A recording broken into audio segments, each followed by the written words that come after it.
Ladies and gentlemen, here on Train Talk Media, our good friend Lee Weldon, who I've known for 18 years on Railwire Forum, has dropped by to join us. Welcome to the podcast, sir. Good morning, Chuck. It's always a pleasure to talk with you. You're a fountain of knowledge. And there's no drips allowed. You always got me making funny jokes because on Railwire, I love your humor. It's always great. You know, you remind me of George Burns. If I paid more than $10 for a structure, I'd sleep with it. Yeah. All right, so tell us a bit about your background and how you got started in model railroading, Lee. Well, in a nutshell, it's not unlike most other folks. My father was a shipper in Baltimore. He worked for a big company that had a division that shipped stone and chemicals and whatnot. So all of his friends that would come to our Christmas party were railroad sales reps. And I would find my stocking stuffed with greeting cards, playing cards, paperweights, ballpoint pens, calendars, anything else that you can think of that was emblazoned with all of the old fallen flags from, Great Northern, Burlington Northern, Pennsylvania, Penn Central, Conrail, Erie, Lackawanna. And it just kind of piqued my curiosity. And of course, also at Christmas time, growing up in Baltimore with its great Germanic traditions, Christmas gardens were very much a part of the holiday scene. So we would always be trooped off to the firehouses to see the Lionel trains circle around the big snowy mountain with the ski lift and the bubbling creeks and all the special effects. And of course, at the firehouse, you got to have a house of fire. So there were lots of those to look at. And my dad would also set up a Christmas garden at our house, had a couple of 4x8 sheets of plywood, and was able to run a couple of trains around. And when he was in the service, he was stationed in Germany. He said it was important in the 50s to protect the beer halls of Germany for democracy. Absolutely. That's a prerequisite.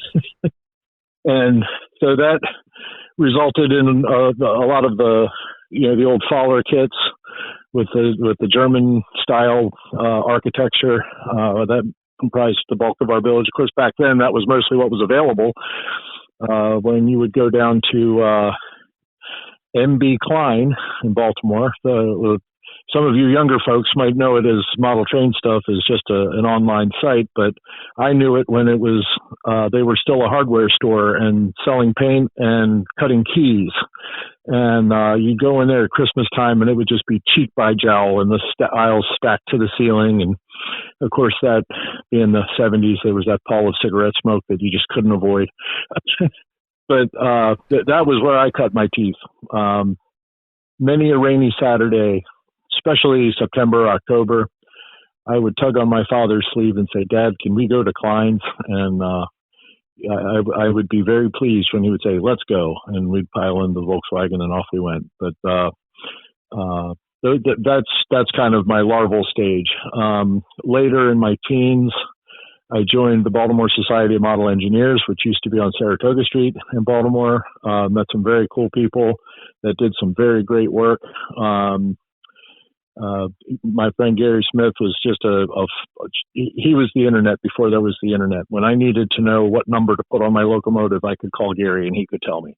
And there was Johnny Lohr, who would drive us up to Pennsylvania, and we'd go chase some trains up in around Enola in the Middle Division. John Kraft, who was a dear friend. Greg Schindeldecker, who is one of the best modelers and a great modeler of the Western Maryland. He lives up around Philadelphia now, but he's got a site online on his modeling the Western Maryland and HO scale, I think it's called. But just met some great people that have been lifelong friends, and learned a lot. Got to practice my scenery chops when I was 16, 17 years old, and I'm proud to say that the scene that I built, which was a little rock slide by a narrow gauge tunnel, was there right up to the bitter end when they lost their lease and had to tear the layout down about 6 years ago. So, and at some point, my father let me have a corner of the basement away from the HO scale stuff, but it was a small spot. So he bought me my first N-scale train set, which was a Bachmann Metroliner. And sadly, that one didn't work. So we quickly went out and recovered and got some more trains. But that was my first layout that I built, and I was probably 13 or 14 years old at the time. And then I'd say that ever since then, I've had the ability to run a train at some place in my house or in my life. There was a little spell there where I was attending clubs and modular meets and whatnot. But for the most part, I've had something set up to run a train on since I was about 13 years old. I left HO when I was probably, I'm going to guess in 6th grade or something like that. What would I have been, like 10 or 11? And the old man took me to the Marine Corps Recruit Depot because he was Navy. And all the bases in San Diego had hobby shops. And I got the Aurora postage stamp Santa Fe N-scale set. Got a couple of the guy behind the counter said, "Oh, you want to get this? It's Flex Track. It's new." And I'm like, I have no idea what I'm doing here, and it looked like it. Well, the first steam locomotive I got was a Minitrix. I was just going to say the Minitrix. It was a postage stamp 210, the one that has the K4 boiler, so the steam pipes don't line up with the smoke box, and the Peabody coal hopper. Yep, you got to have them. I actually have a whole box of those that I've accumulated over the years. It's one of the things I've enjoyed about collecting the old high rail stuff is you just see these things that you remember, and if you've never been to Todd Treaster's house in Pennsylvania, I've seen videos on it. He's a retired Norfolk Southern engineer. He signed on with Conrail, and he is just the most magnanimous, gregarious, and wonderful man. And he's got a tremendous basement filling layout. But the thing that always gets me is his collection. He has everything that's been made in N-scale since day one. The treble electric Lone Star stuff. He's got complete sets of Minitrix. He's got just everything you can imagine. So you can imagine my thrill when a couple years ago, an N-scale weekend, I went up there and I had brought along my Atlas E7 and my B&O passenger train. And he looked at it. It's in the B&O blue, the post merger with the C&O paint scheme. And he goes, "Oh, that must be a custom paint." And I said, "No, man, that's factory." And I showed him the box, and he goes, "Oh my God, I don't have that." That's awesome. But within 2 weeks, he did. He had hunted one down and made sure he got one. So he's just a great guy, and really reinforces my interest in the old stuff. What first drew you to N-scale? What kept you modeling in N-scale for so many years? And then we'll get on to the Western Maryland and stuff in N-scale. But you've been in N-scale, and it's your story, and you're sticking to it. Well, like I said, back in the day, Dad would set up the HO Christmas garden. That was 2 4x8 sheets plus another 4x4, and Lord. Had all kinds of interesting stuff on it. And over in the corner, there was 4 feet by 6 feet available. And while I had an interest in the HO trains as trains, I was really drawn to N-scale. There was a hobby shop up where I lived near Towson called Lloyd's Hobby Shop. Those of you who can remember that, fill out your postcard and we'll send you a door prize. You're a winner. I think I have a jewel box that has a Lloyd sticker on it, so that would be it. But he had this beautiful display case with all of the old Rivarossi sets, the Milwaukee Road Hiawatha, the B&O Royal Blue, you name it. And they were so colorful and so wonderful and so compact. And I was just really drawn to the scale. And of course, back then I couldn't afford those things because they were $45 and $50. Oh Lord! And when your allowance is $3, that takes a while to accumulate. But now I can go to the train shows and I see them sitting there for $45 because the new stuff is $300. And I'm like, count me in. Well, there you go. And then, of course, later in life, during my raising the family spell, N-scale is very convenient because you can slip a locomotive in your pocket and walk into the house and nobody asks questions. I could see that back in the day. In fact, Model Railroader still has the cartoons now, but they're not like they were back in the day. Remember, I could just see that. What did you buy? Nothing. All right, the Western Maryland layout. Let's talk about that, 2000 to 2012. What a great layout. Well, the interesting thing about that layout was I was planning it at the same time I was renovating my house, which seems like constantly what I'm doing. I'm painting my living room right now, but I had an 1895 house, and the attic space was perfect for a layout, except it only had one wire hanging from the ceiling with a bare light bulb, and I had to gut it out. I had to wire it. I had to insulate it. Do all this. And needless to say, that was the first room in the house that I finished. That was over on the bay. That was the house over on the bay, right? The original house. Yeah, I was over in Cambridge, Maryland, and my kids were sleeping in rooms with plaster peeling off the ceiling and like that. But my training room was. Lee Weldon, ladies and gentlemen, is the new Sarah Winchester. You know the story. You have to build, or the spirits will get you. Keep building, keep painting, keep spackling. Yeah. There's always something, and sometimes mine almost makes as much sense as Miss Winchester's. But I got the room done, and as I was doing it, I started working on portions of the layout out in the garage. And my initial plan was to do more of the Thomas sub, and the first thing I built was I accumulated some foam panels and whatnot, and I built up this piece that was going to be the Manor Mine number 3 at Vindex, which had a switchback. That's where the big number 6 Shay ran. And it was finally abandoned in the 50s when the mine played out. But in my world, I was going to use diesel switchers, and it would be continuing. So I built this whole scene on it was about an 8-foot long module that I was going to put into a peninsula. And as I designed the layout, I realized that I had made a fatal error in elevation calculations of where the connection would be, and I couldn't use it. So I ended up just, I had put trees on it, I had cars, I had buildings. It was all done, ready to drop in, and I couldn't use it. So I stripped it down, redesigned the layout, and so the next section I built was the paper mill, which was a fairly complex bit of track work. It was going to go into the corner. There's a photograph in the pile of stuff I sent you. You can probably slip that into the video. Gee, it's behind us right now. Oh, okay, great. There's a line that loops around to the left, and it goes upgrade. And there's a line that loops around to the right. It goes downgrade. And then, of course, the mill complex is in the middle. And I had kit bashed all of that stuff out of old Pola kits. I think there's one Walters kit in there.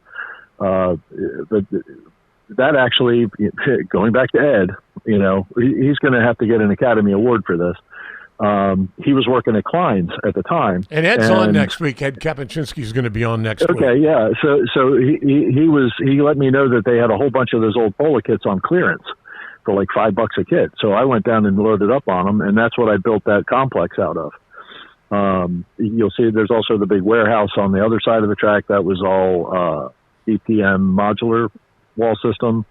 But that was a really fun project. That's all we had. I mean, if you were into kit building and not kit bashing and scratch building, that's literally go back to the 70s and 80s. Is all we had was the European kits, the Kebrew kits, the Pola kits. But it worked really good. Then DPM popped in. Yeah, it worked really well as a system that you could customize because all the panels were kind of interchangeable. They had a lot of kits that they themselves used the same molds, but give you a different roof line or a different configuration. So all of that came in real handy, and I still have spare parts in my bin downstairs that I'll pull out and use for other things now. But that all came together, and same thing. I built it out in the garage, and I had done a lot more careful math in how it was going to fit in. And when I finally, literally the paint was still wet on the trim, and I had my neighbor Tom come over, and we carried up this thing and set it up in the corner, and it was dead solid, perfect. and I was very pleased with that. All right. So let's talk about the Western Maryland. What inspired that prototype and era? So I know you've got a story for that. Well, having grown up in Baltimore and being a member of a club, everybody was either a B&O guy or a Pennsylvania guy.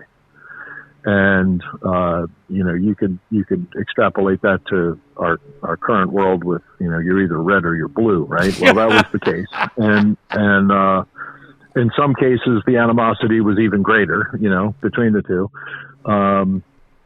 It was the beaten and old, or the big red, what do they call it? The big red subway, because Pennsylvania trains were not known for their luxury so much as for their utility, with a few exceptions. But I looked at all that and I was like, well, that's kind of cool. My dad actually worked for the B&O for 10 years in the 50s as a clerk.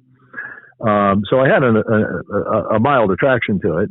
And most of his business associates were with Chessie. So, those guys were always ladling in. But his best friend, and a guy that I was just charming and funny, and he'd come to the Christmas parties with his guitar and played bawdy songs and whatnot. But it was Dick Costello. He was the sales manager for the Western Maryland at the end, for Baltimore. And just the tales he would tell. And at one point in 1977, so I was 13 years old, my father got invited on a shipper special on the Chessie Steam Special. And we rode out from Camden Station to Harper's Ferry and over the Cap and Met sub, and then came back over the old main line. And at some point, the conductors were walking around, they were handing out Chessie patches. And Dick was on the train, and he came over to me and he pressed a black and gold Western Maryland speed letter patch into my hand. And he said, "This is the real railroad." and then on top of that, my mom grew up in Ohio. So every summer we would take the car trip out to Cleveland, and you come out I-70, and here at Hancock, not far from where I live now, the road is right next to the Western Maryland main line. Now it's a rail trail, but I remember seeing trains sitting at a signal waiting, or a train passing by. And so it was really kind of the first, appreciation of moving, railroad equipment that I experienced. This is when I'm 5, 6 years old. So, it just always kind of stuck with me. And I started accumulating, this and that and the other thing. And then in 2000, Atlas released the SD35 in the red, white, and black circus scheme.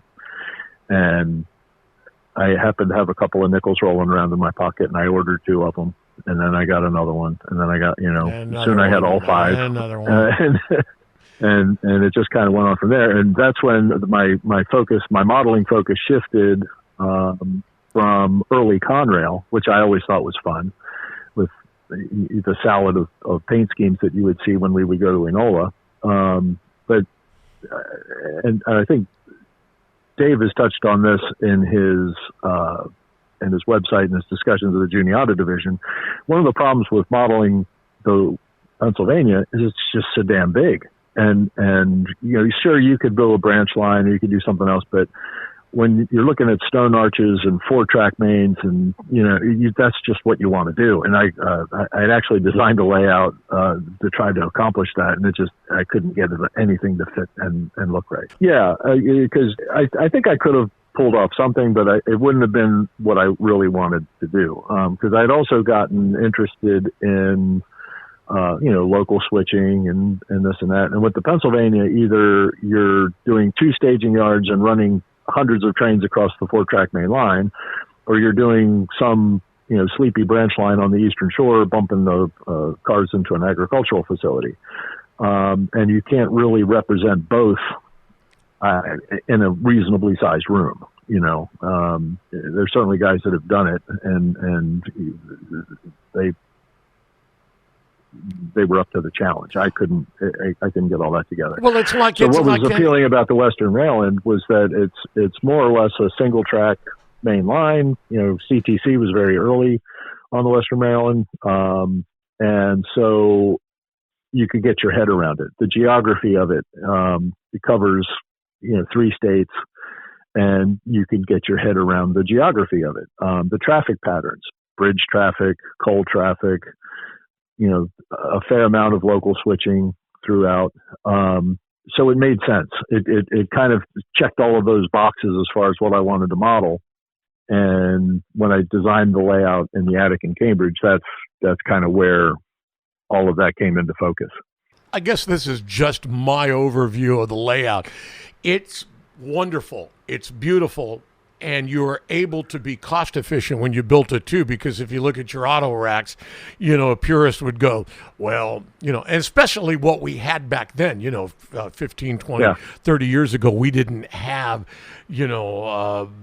all the different manufacturers of vehicles now. We didn't have a lot to choose from. You had the Bachmann auto rack, Penn Central auto rack with the multiple colored plastic cars, 12 in each kit. They became a project of their own. I discovered that when you're standing 3 feet away and the train's going by at 35 miles an hour, you're not worried about whether or not the LTD has the right hood ornament. It's and those old the Bachmann, I guess Minitrix sold them, Aurora sold them. Yeah. The old auto racks were just stuffed with these vintage automobiles. That was the other thing at the time, is your choices were you could get 1940s and the little bulge mobiles with the pontoon fenders, or you could get a Ford Fairmont. I think Atlas had just come out with and so that stuff from the 80s and later.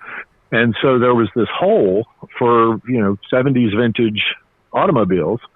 And automobiles were a big traffic source for the Western Maryland. They actually were the original line for when Volkswagen Beetles started showing up. And there's photographs of their auto. They had an early trailer train auto rack that could hold 2 Volkswagens side by side on the top rack. Wow. And I've always wanted to model that. But, was that the Port of Baltimore? Yeah, through the Port of Baltimore. And they so the automobile traffic was going to be an important part of my rolling stock. And I would buy the old Bachmann or Trix auto rack and basically set the auto rack aside, strip the automobiles out, and then I'd run the automobiles through the paint shop, take the sheen off, make them put some window glazing in them with some, the window glaze brush on stuff. And again, when it's rolling by at speed, it looks pretty good.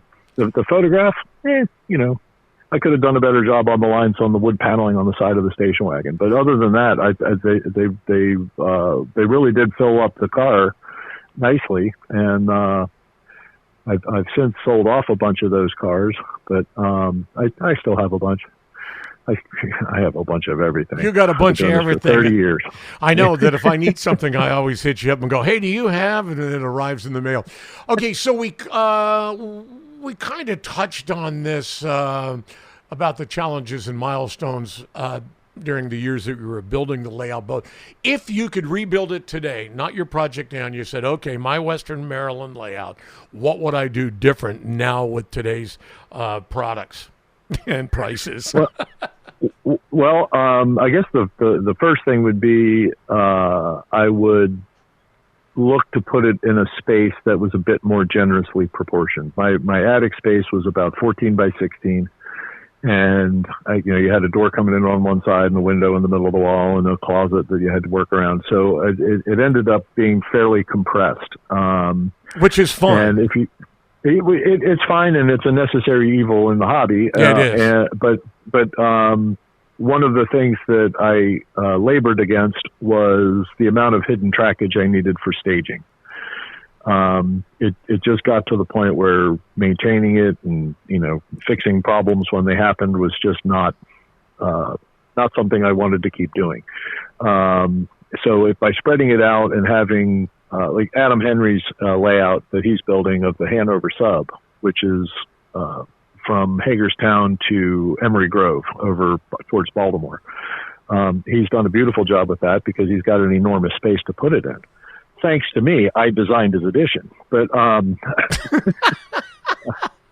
do get operating privileges. I go over. He's about 2 hours from me, and I do go over on occasion, and we'll run trains and have a good time. Probably the main thing is if I was going to do that level of operation again, I would want to spread it out so that I could see more of it, and it would be easier to take care of. Now, one of the advantages to it was you didn't know which train was going to come out. I would dispatch a train and it would arrive through a tunnel and there it was. So that was kind of cool. But if I was to do it again, that would probably be the case there. But I don't think I'm going to do a layout like that again. In my current situation, I've got, my house has to be finished. We're building 4 houses down in North Carolina, and I just don't have the time to focus on it the way I would like to. So I've chosen a more bite-sized approach. In the new house, when you're building and working on it, the new house in the hollers of West by God, Virginia, do you have a room? I mean, what's there now? Because that brings me to my next question. What is your next project, and what are you doing right now? When I was on the shore towards the end there, I was living in Easton, and I had a nice office, and I had a corner in the office. That's where I built the high rail hollow core door layout. Right. That layout is presently in the corner of my largely unfinished basement, which, again, I've always had this need to have a train running somewhere. And I feel kind of bad about it because when Dave Fox was building his layout, I was railing on him about, you've got to finish the room first. If you don't finish the room, it's just going to be terrible. You're going to have dust and everything else. And so far, he's been fairly generous with me when I post pictures of my open ceiling. Yeah, but isn't his Aberdeen still a brick basement, but it's finished, right? No, it's in a utility space. That's what I thought. He's got open rafters and all that kind of stuff. So he's doing what he's got to do to get it done. And, I got to get him on. I'm going to get him on. That's what it boils down to. I'm going to get him on. Yeah, he's had an interesting journey too. He started out with an N-scale hollow core door, and over time he decided that HO was going to be more satisfying from a detail level, and he's just really run with it. And we still invite him to parties and stuff, but nobody talks to him. Yeah, he's been excommunicated. The high rail and hollow core door layout, that's what you're working on now. And you've also started getting your feet wet in T-track and community modeling. Talk to us about that. Yeah, the T-track evolved after I took down the layout in Maryland, and I had just one of the last things I did on the layout before, let's just say, my life circumstances changed. We was installing the Cumberland station where it was going to go, and I'd finished building it. It took me off and on. I think I worked on that thing for like 8 years, from the first time I laid out the walls to the time I actually finished it. And it turned out really nicely. I'm very proud of that model. And after I took the layout down, it languished in a box, and I got it out and I put it on a shelf in my office and like that. But I was like, this needs something. And then I started reading about T-track and talking to Ed, and my first thought was, well, these modules, they've got their standards and everything has to fit in tidy little boxes and this, that. He goes, no, they don't. You just have to have the track ends connect and make sure the length of it is the right dimension. Right. So I started thinking about it, and I looked at the scene that I... Do you have to use Unitrack? I've heard some people aren't, as long as they match. Unitrack is the standard and the connector. You have to have a Unitrack connector at the end of the module. They also, because it's Unitrack and legacy equipment and all that, they would prefer that if you're going to do fancy track, that it's at least code 70. Okay. And of course, the other thing with modular operation is the turnouts have to be just so, and whatnot. You're not going to put old flappy Aurora turnouts on it. But I was able to design the boxes. They're slightly wider front to back than the standard, because I wanted to get the scenery in of Wills Creek and the flood retaining wall that's in front of the depot, and it worked out really nicely. And I was able to finish those two modules, over the course of a summer. And the first time I displayed them was at N-Scale Weekend when it was still in Bedford. I think it was back in 2019.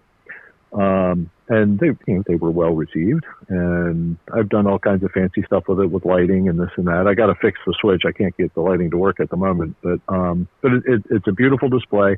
I designed it so that it could sit on that shelf in my office with the scenery, and that was nice to be able to enjoy it. And when I'm doing a Zoom meeting with a client, I've got this great architectural model back over my shoulder. You look like a big shot. That's awesome. Oh, look, yeah. It's almost like I know what I'm doing. Yeah, there you go. All right, so model railroad insights. What's one modeling technique or skill that you think every N-scaler should learn? I think the number one thing, people get all hung up on technicalities, and it's like, well, do you do DCC or DC, blah, blah, blah. I think the bottom line for all of it is you have to learn patience.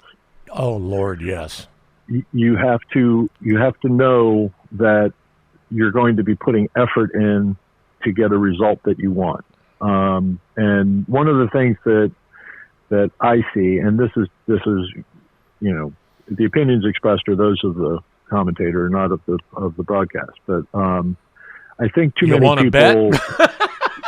Yeah, too many people swipe the card, open the box, and call themselves a model railroader, and I don't identify with that because, like I said, years ago when we had 12 kits and 17 different rolling stock models, you had to figure it out. Yeah. You had to learn how to make with the Dremel tool and use the X-Acto knife. Well, look at John Allen. Look at John Allen. Go back to the 50s and 60s. Mm-hmm. I mean, he built all that. There were no kits. Right.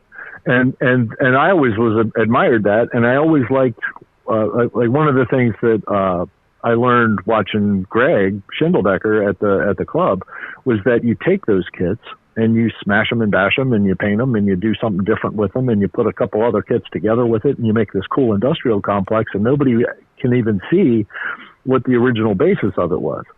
And so I really enjoyed doing those kind of transformations.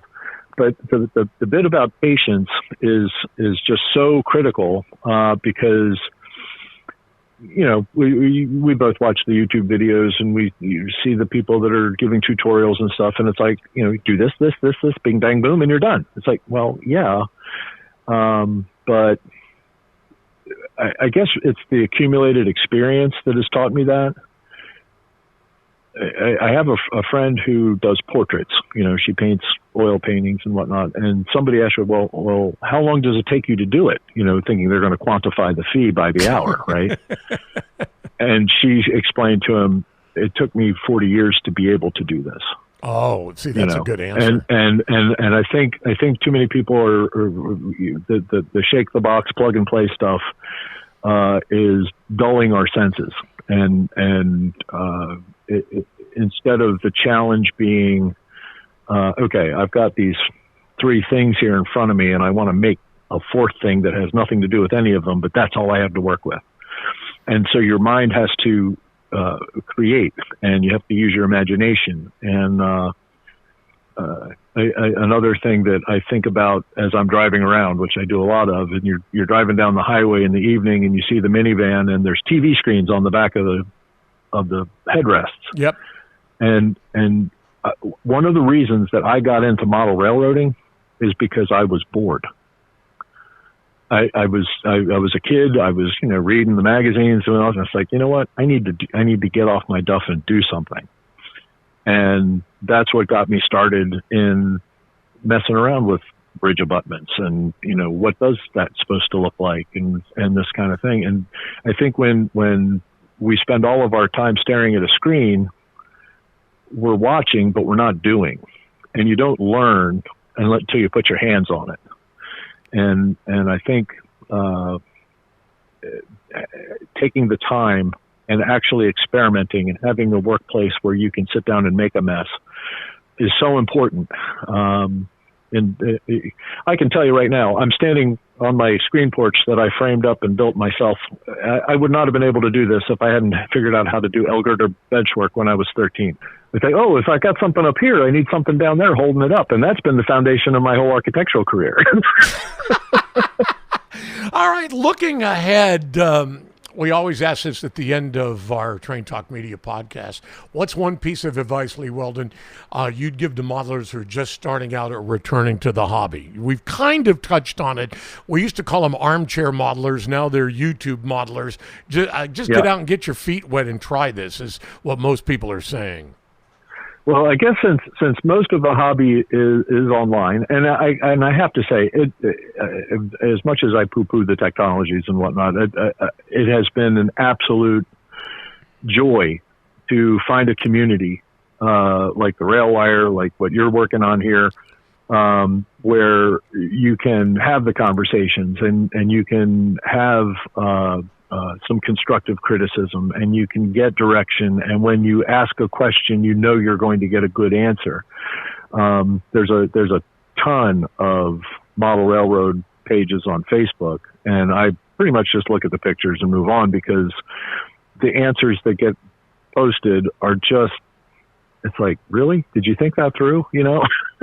You'll look at a layout and you'll go, what a gorgeous layout. And you see that somebody used ballast for a road, or they've got Atlas telephone poles that they didn't paint with the cross arm for the big line, for the big wire. The big one for me is bridges. I'll see it all the time. Someone takes their Caddo Truss bridge and they put a pier in the middle of it. And I'm like, that's not how bridges work.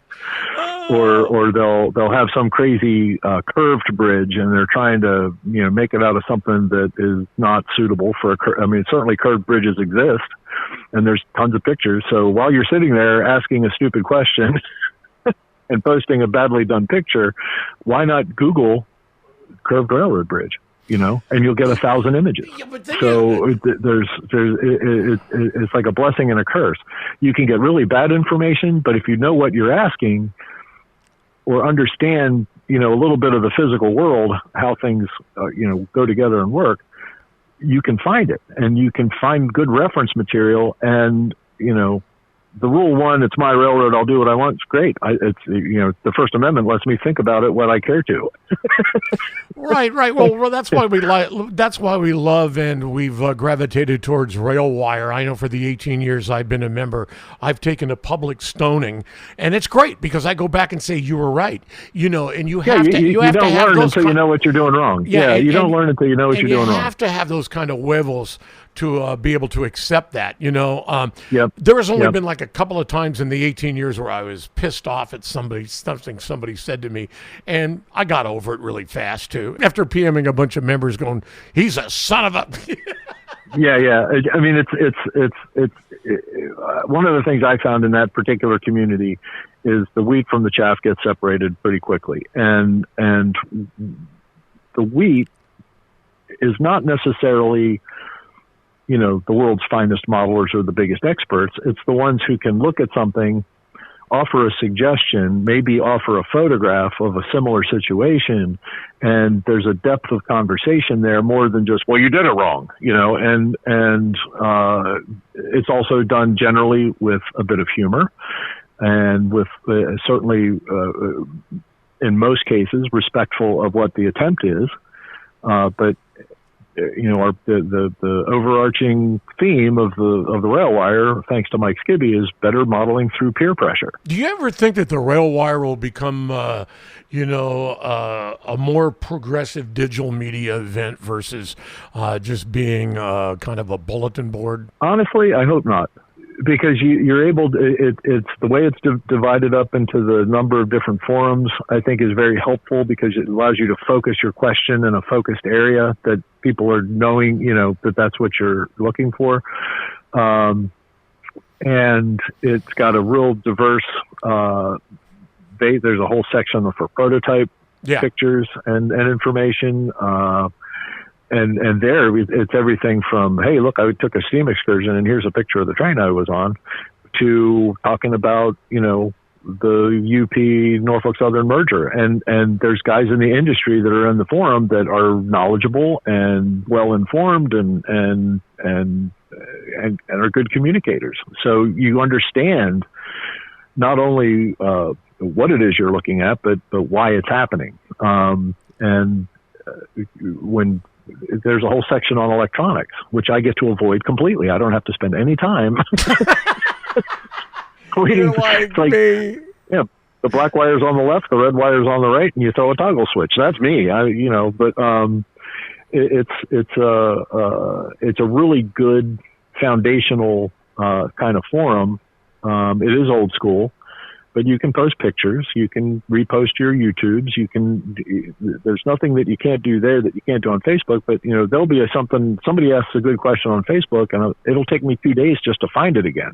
Oh, yeah. Because it gets buried so quickly. Well, the reason I asked that question is I could see this, what I'm doing here becoming part of RailWire or handshaking with RailWire, because we've had Dave on, you're on, Ed's on, I want to get Foxy on and get a bunch of people on.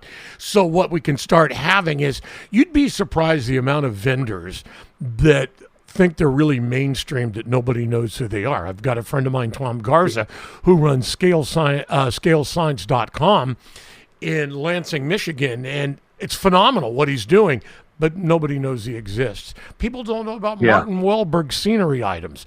I interview people and I also go, do you know about this? Do you know about that?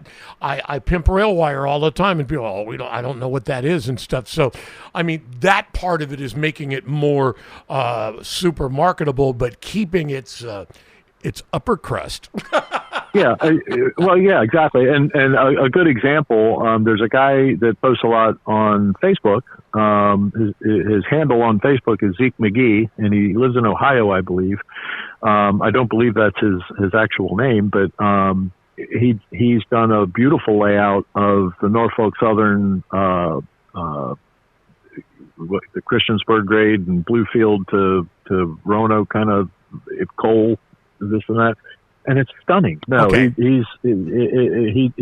his layout is incredible. If you go on the FaceTubes and look up Zeke McGee I will. in any of the N scale pages, you'll find some really incredible stuff there.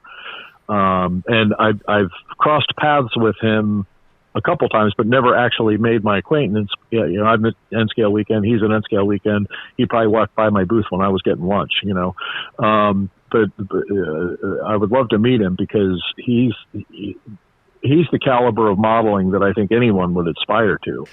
We talked about how much I had to selectively compress and all this and that, but I realized that being a fairly remote modeler, I'm out in the sticks, I'm a couple hours, I'm not going to have people there for an open house or anything like that.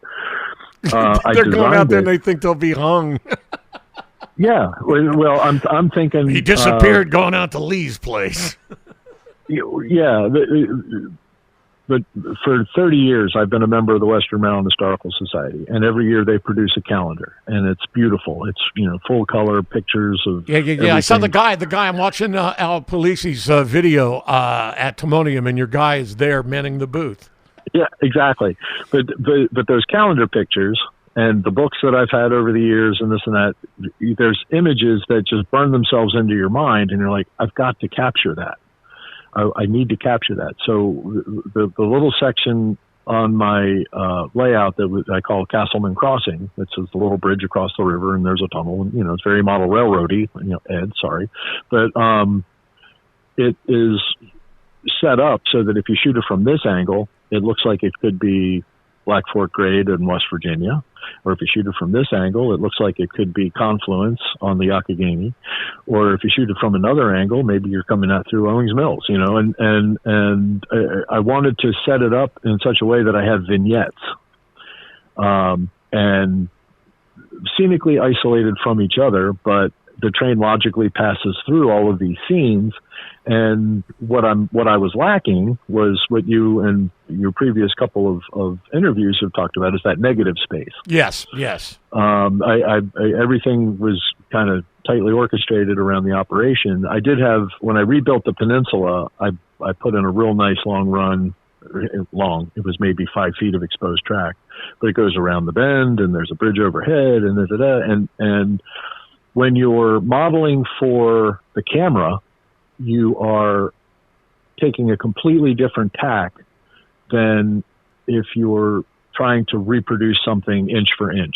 Yes, absolutely and true. This is another thing that makes me bananas when I see people asking questions like, well, how wide should a parking spot be? And I'm like, wide enough to put a model car in, and why they get into all these details of how tall should a parking meter be, or just get into these minutia, because they're building in their mind an architectural model. That everything has to be just the way it is, when in reality you're building a theater set, and when you're in the fifth row looking at a theater set, boom, yes, you're looking at the place where the action is going to be taking place, and you're not worrying about whether that road curves around behind the abutment and just tapers off to a point because you have a sewer pipe there. You can't get hung up on scaling everything out, because then you restrict your ability to do the selective compression that creates the flavor and the scene and replicates that image that's burned in your mind from that photograph you took. My little bridge is 2 spans, and when if I shoot it and you don't see the one abutment, you very well could be at Confluence, where there's a 700-foot long bridge that goes across the river. And so I guess it's thinking about who your audience is. Is it you, number one? But if you're producing photographs, then you should be able to take your camera and drop it anywhere in the layout and create a picture that nobody's seen before. And I really enjoyed it. I did that at Todd Treaster's last year. I have a brass B&O Cincinnatian engine. I don't have the whole train set because I still have to pay my mortgage. But but I was running the train around, and I was like, I took this shot. He's got a little industrial complex, and I put my phone all the way in the back of the loading docks, and you're shooting across the main line and across the aisle, and he has that beautiful diorama of Pittsburgh that's all lit, and it's just fantastic. So I have this picture. It's a long view across the track. The engine's there, chugging by in the middle of it, and you see Pittsburgh in the background. And it's one of and Todd's like, "Where's this?" Like, I dropped my camera down behind one of your buildings, and thank goodness you put scenery behind the building, because it turned out great. And that's the creative side of it. And I think this is why I reject all the technology. I don't want to spend all my time under the layout. I want to be building the scenes and running a train through it. What a great Train Talk Media podcast, talking with Lee Weldon, one of the founding members of RailWire, and also the proprietor of his Western Maryland layout, his high rail, hollow corridor layout, T-track stuff, and all-around home building carpenter guy. Yep, I'm sure I'll be around. I'm pretty excited, because in the time that we've done this, my first coat of paint's dried. I can go in and put the second one on now.